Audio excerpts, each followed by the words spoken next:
Ada 4 zikir yang kita boleh baca dan dia boleh menjadi pendinding, menyelamatkan kita daripada 4 bahaya dan masalah. Yang pertama, bahaya ketakutan, takut yang melampau-lampau. Dalam keadaan tak boleh tidur, anxiety yang membebankan hidup kita. Apa penawarnya? Penawarnya adalah hasbunallah wa ni'mal wakil. Ulang jadikan zikir harian.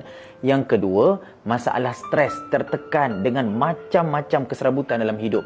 Sebab itu, zikir yang kita boleh amalkan ketika kita berdepan dengan stres adalah La ilaha illa anta subhanaka inni kuntu minaz zalimin.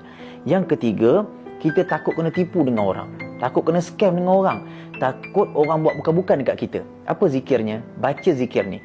Wa ufawwidu amri ilallah innallaha basirun bil ibad. Ulang zikir ni.